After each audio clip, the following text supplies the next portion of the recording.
EMDC podcast, where you get to know the people, places, and possibilities behind the global EMDC community.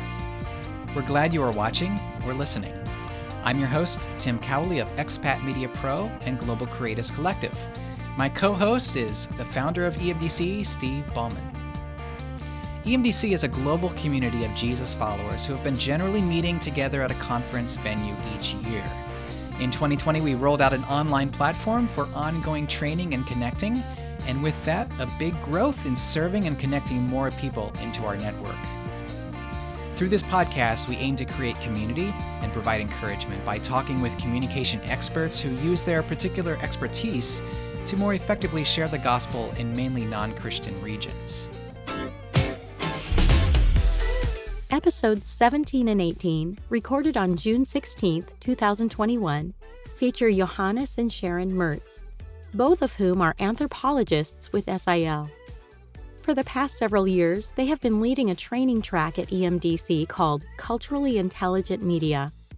The Merzs are both lecturers at Moorlands College in the UK and work in Benin, West Africa. During this discussion, they'll be sharing a bit on the topics they cover in their course that help cross-cultural workers understand how to best produce localized media that is understood well by the intended audiences. Welcome back to the EMDC podcast. We're talking with Johannes and Sharon Merz, and they are anthropologists who have been discussing culturally intelligent media. When I first got into film, going overseas, a lot of us were thinking, okay, what films can we take from what we know from our library back in the US or Europe or wherever, and we just need to get this fabrication going of trying to translate all of these things so that they have access to all of these great gospel films. Now, that's probably the way most people think, but what you're saying is, whoa, hold on, guys. Yes, technically you can do that, but these things might actually communicate something differently to people that are watching this. So I'm loving your examples here of just the very interesting ways that people are going to see something and interpret something completely different. Working with Muslim audiences, of course, we're very aware of Jesus when he's around women. How does he react to them? How does he treat them? You know, this is something where audiences might go, wow, whoa, that, you know, this Jesus guy, he seems really nice and all, but look how he's acting with this lady or that lady over there.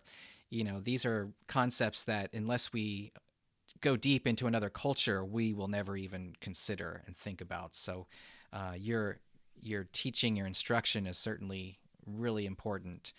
Tell us a little bit about the future of EMDC as you come and do more trainings. I don't know if you're offering these online or if you have plans to come back in person and kind of bring any new energy or thoughts that you've been collecting during this time of COVID as you've been stuck in Switzerland. How are you seeing your training shift over time in the future? Yes, thank you. It would be really nice to be able to offer this training online. We just have not had the time to work on this. We believe that online training works a little bit differently, and if we were to do that, we would want to adapt the materials to make the most of it. So for the coming few years, we would like to continue to offer the course at EMDC, usually pre-EMDC, in person. We very much, in the past years, we've very much enjoyed interacting with participants, and that has been an important part of the course. Mm-hmm. That's one of the challenges we have in moving online. Participation happens a bit differently. And that's to think through. Now, as you know, we didn't have EMDC now for a couple of years, yes, and we have been thinking about the course. Since I inherited the title Culturally Intelligent Media, I was never totally happy about it. It wasn't bad. It has worked. I think one of the issues is that the expression cultural intelligence is something that exists already and that we don't actually address. It's one of these tools that you can take and assess yourself in, to what degree you are culturally intelligent. And that's not something we are doing during the course. So it's a slight mismatch. And we've been thinking, what is the purpose of the course, really? Well, one thing is we really focus on audiences. One of our slogans is, know your audiences. And that will help you to communicate better. That's one of the key things we address. But also we want to offer meaningful media that people can access and gain the meaning we hope to communicate. So our idea is to rebrand the course, and the title we've come up with so far is The Making of Meaningful Media. So the making of is like the making of you find on DVDs, where you look at the background, how the film was made, what the directors and the actors think, etc. So look at the back of media, and that's exactly what we are doing. How media comes together to communicate, and we want to offer meaningful media. So that's along the lines we are thinking of. I think much of the content will stay the same. We continue to refine, make it more accessible, bring in some new thoughts here and there. We will continue to watch 2 movies. That has been always important, and discuss it. But I'm quite excited by this, and we hope if EMDC can happen next time in person, the new format will be up and running. Johannes mentioned that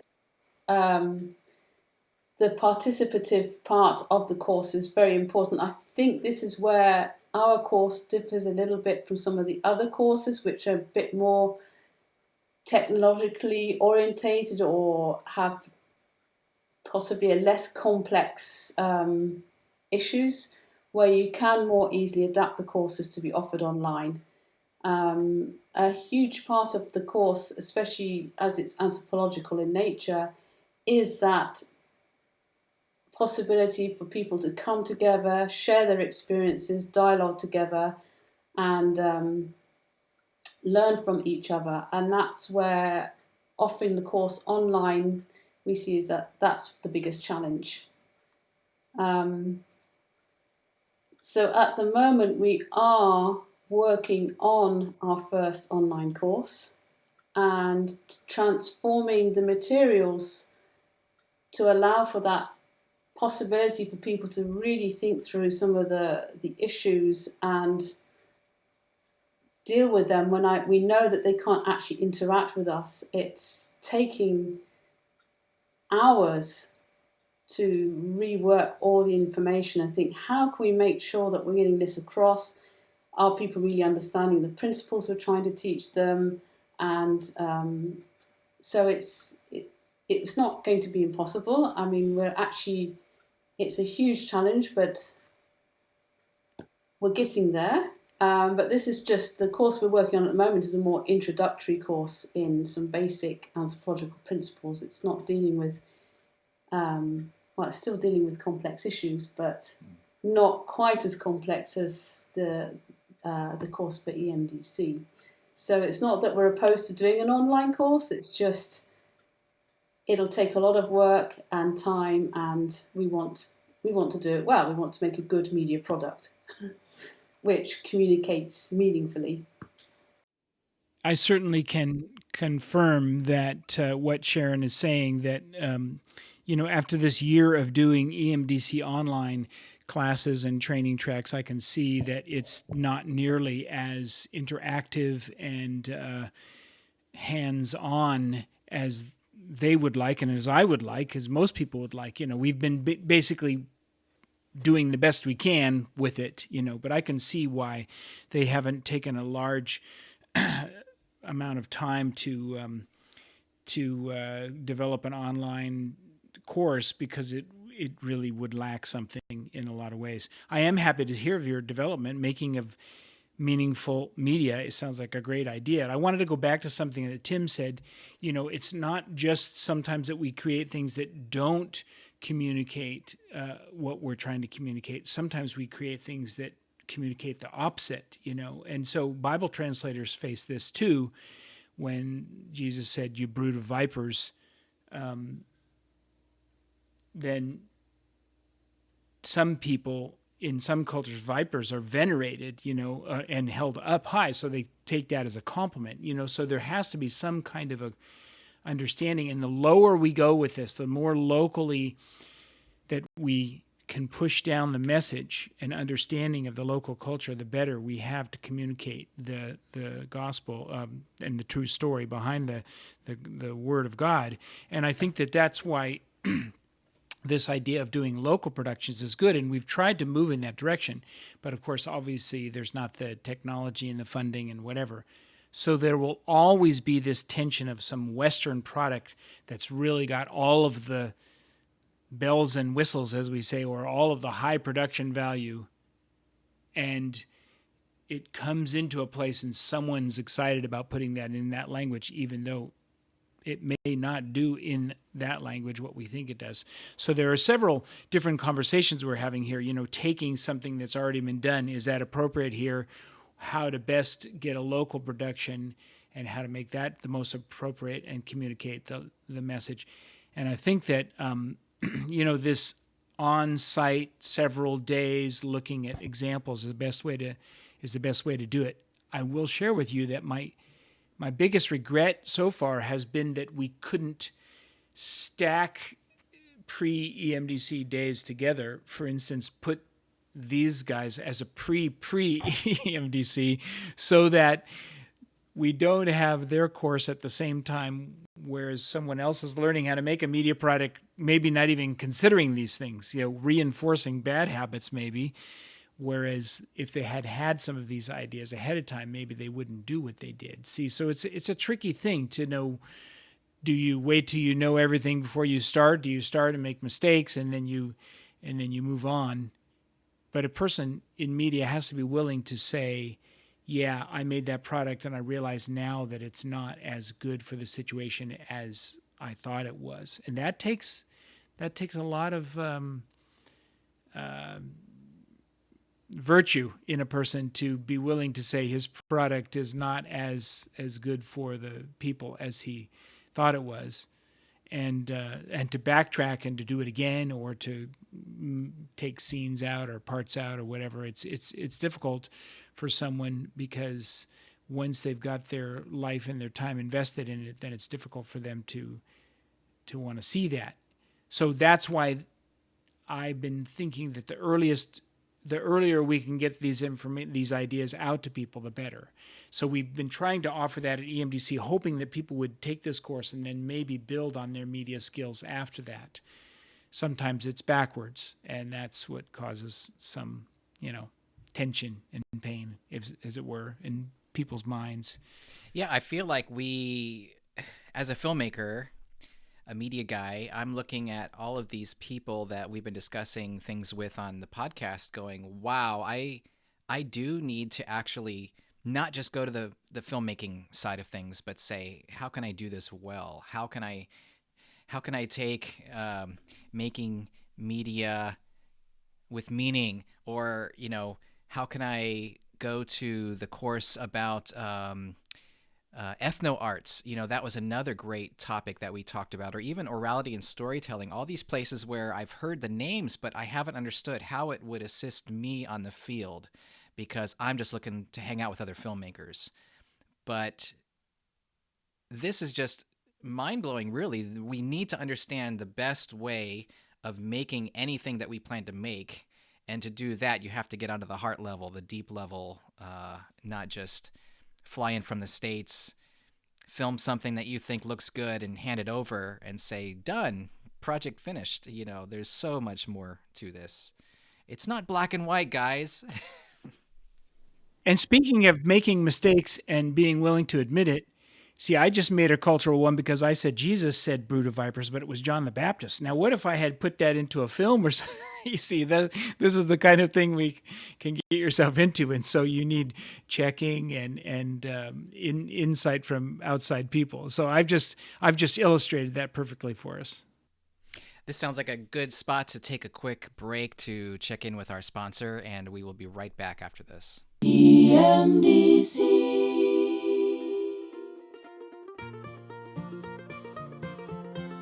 I'm from the Netherlands. I'm from Germany, and I'm hoping to work with Wycliffe in Ethiopia, supporting Bible translation projects locally.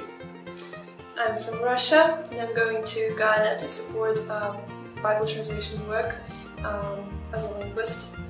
I came to do literacy work because I was in Africa before and I saw how people struggle when they don't know how to read and to write, so that was my biggest motivation to come here. I personally really appreciated that the teachers have all had experience in real projects in other countries, and that makes just a big difference. Instead of learning only from a book where it has some theories, they can tell nice stories and actually experience from languages and language projects where they have been part of. And that just makes a big difference, makes it much more interesting in the life. What I really liked were the days in which we were experiencing the participatory method. What I particularly liked about this course here was the grammar part, because it lets your mind explode with all the new concepts and ways that languages work and can express different things. And yes, it's a cool challenge. If you're analytical, you will like it. To study all those different weird ways of expressing things in other languages. So the language project was a lot of fun. We had our language resource person who's speaking Urdu. It's Pakistani language, and she was coming every day. So part of what we learned was the nerdy theory, which was really enjoyable for analytical minds, but then also how to explain those things to normal people that have different levels of education. And then we prepared presentations explaining grammar in easy terms, and that's also stretching your mind, but really helpful in later work when dealing with real projects and real people. It's always been good fellowship here, talking with each other, the spiritual fellowship, singing together, and just sharing our lives. It's been very enriching. Praktische theologie. Практическое богословие. Christliche Theologie angewandt. Thanks to our sponsor, Moorlands College, where Johannes and Sharon Merz are lecturers. You can find their website at www.moorlands.ac.uk. Welcome back to the EMDC podcast. We're talking with Johannes and Sharon Merz. As we kind of draw this to a close, Sharon, you don't sound like you're Swiss. What's the story of how you guys met and ended up going into this unique role together over in West Africa? Okay, so I'm actually British. And I think, so I first went out with Wycliffe to Ghana in West Africa. And Johannes is, I think, also has his first initial Wycliffe experiences was also in Ghana in West Africa. And ironically, I think I actually saw Johannes whilst I was in Ghana. I had this sort of young, blonde, curly head. You don't see the curls now because his hair's short, but if he grows it out, he's got quite curly hair. Guy in a supermarket. I was with another Swiss person at the time, and I said, "Oh, who's that?" Because it's not often you see other white people in supermarkets. And he said, "Oh, that's a young Swiss guy who's here doing something," and dismissed it. And then at some point, you went out as a volunteer. Mm-hmm. I went out as, at that time, what's called a short-term worker. That was for 3 years. Back in the 1990s, 3 years was considered short-term. Today it's not. Both independently, decided we wanted to have careers with Wycliffe. We needed to get more training. So we both went to get our training at Horsey's Green in the UK, and that's where I met Johannes. So that's the school run by SAL that trains linguists and translators. Yeah. So, and I arrived and went actually to look for a friend who was also doing the course and was already there. And the friend was sitting with Johannes, and Johannes had a key ring which was in the shape of Ghana in front of him. So I immediately recognized it. Oh, have you been to Ghana? And that was the beginning of the end. So, so we met at the SIL training. So SIL for us means soon in love. And I think we got married Students in 6 love. months. Not even 6 months not later. Even 6 months later. Yeah. And then, moved forward. Is this a somewhat of a common story in SIL, since there's even an acronym? And do you find a lot of singles that end up meeting one another? I think it's not totally uncommon. It's not. Yeah, it does happen. We're not the only ones No. doing that year. Right. That's right. Yeah. That's right. And I had said at a previous EMDC that SIL stands for Society of Introvert Linguists. So, it depends on what your particular need is at a given time to deploy your SIL acronym. So go ahead, Sharon. I was going to say that was 22 years ago. So, and I think we can still say that it stands for still in love. Still in love. There's another one. That's right. That's a great. So how can people get in touch with you guys? Well, the best is by email.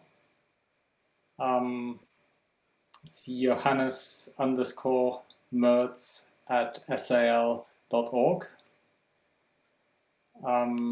I think when the track is advertised, when the time comes for the conference, there will also be ways to contact me through the EMDC website. So I'm really the contact person for this course, the two of us. Of course, they do need to realise that although our name's pronounced Merz, there is no T in it. It's MERZ or MERZ if you're North American. Hey, I want to say something here now about Sharon also.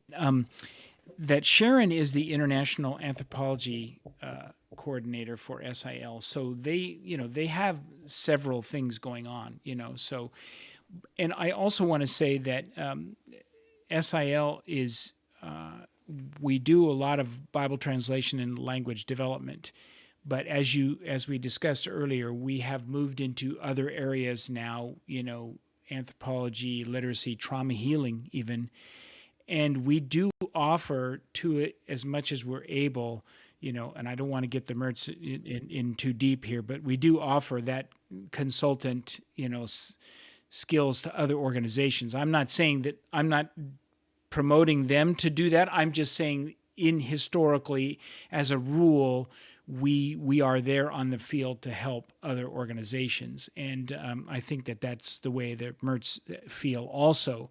We try to get Bible translations done in the appropriate, best God-honoring way, but there's a lot more going on there besides Bible translation. As you can see, it's media, and it could be involved in any kind of medical work or church planting on the field or something, and that does benefit from an anthropological insights, and people just don't get that sometimes.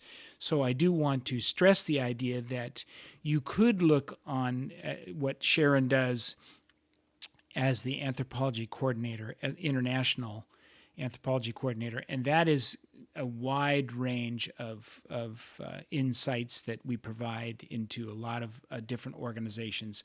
So I just want to make sure that's well understood. My role at that level, and our role more generally as consultants, does go across all the different domains, and that have a good anthropological insights is important regardless of what you're doing in mission. Whether it's any form of development, any form of mission, and also just administrative. Well, I say just. There are a lot of people also working in the background in administration, and for them too, being able to think anthropologically, be aware of the anthropological issues in everything we do, I think is foundational to our success as we reach out and try to communicate God's message, however that may be, across the world to all the different peoples, communities and societies that we interact with. Maybe some of you have wondered, so what is this anthropology that you've been talking about? It's not always easy to explain briefly. Maybe you have had an idea what it might be, but basically it is the study of humans, to put it in one sentence, and that's what it means. That has to do with human commonality, but also with human diversity. And I think, well, we read that God has created us in his image, but he has also allowed for a huge diversity that we find in today's world. And diversity is often a challenge to us, to understand it, to deal with it appropriately, and to use it constructively. And I think this is where anthropology really comes in, whether it's media or anything else that we do. So just a little bracket to add at the end. You got the anthropology mission statement that we've come up with. The SIL anthropology statement is: anthropology is about intentionally exploring and understanding different ways of life so that we can contribute to all aspects of human flourishing. And so let's say somebody wants to get into anthropology to try to do stuff like what you guys do. What would be their first step for starting this career? If they're with SIL already, then for certain contact me as the international coordinator, and that would be Sharon_Merz at sil.org. I would say, even if you're not with SIL and you're interested in how to get going in anthropology, yeah, just feel free to still contact me. The reason there's a difference is, we are now working a little bit on a program to help people who are interested in anthropology to look at their professional development and work with them, with a mentor, and come up with a professional development plan that they can work through. And that would be assessing what have they already done, and then looking at what needs to be done for them to move down that sort of path. And again, we can sort of offer some advice to someone who's not with SIL, but obviously that program's not readily available for people outside the organisation. So, but I could still give them some pointers how to go about it. Do you have a good book to recommend or website that people could go to that kind of could get them launched into understanding more about anthropology? One of the main, when we give teaching, we teach every year in the UK. We do use social anthropology textbook, which has been written by a non-Christian. And generally find that's a very good introduction to some of the issues of anthropology. We found it's worked very well with the students. Sometimes they struggle a little bit with the fact that she's not a Christian, but I think it's still a good basic introduction to the topic. And that's by Joy Hendry, and it's called Other People's Worlds, an introduction to social anthropology, something like this. The Eric. There's another anthropologist called Thomas Eriksen, I think. He's written a couple of books. One is called What is Anthropology? That's quite basic. He's also a secular anthropology from Scandinavia. I think that's quite accessible. And he's written other introductions, Small Places, Large Issues. Large Issues. That's one that we could recommend. All these texts are quite broad. They treat general anthropology. Charles Grant. There are not that many anthropologists who write from a Christian perspective. There is someone called Michael Rinkiewicz. He's got a textbook that we could recommend that comes from a Christian perspective. What's that called? Soul, Self, and something. Again, we can supply the exact details. I'll throw the links in the text in there in the podcast. And I've written an article that's published and accessible, open access from a Christian perspective. I think the title is Thinking Anthropologically for the Theologically and Missiologically Engaged. So that tries to look at some of the main traits of anthropology and how we could use it as Christians in ministry in drawing also a little bit on theological ideas and using it for mission and theology. So what is your take on my favorite anthropological book as a non-anthropologist, The Innocent Anthropologist? Well, that's also a fun book to read.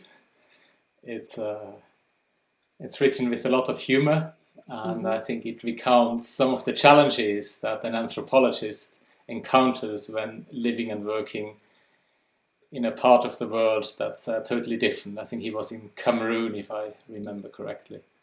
So it's a good read. Yeah.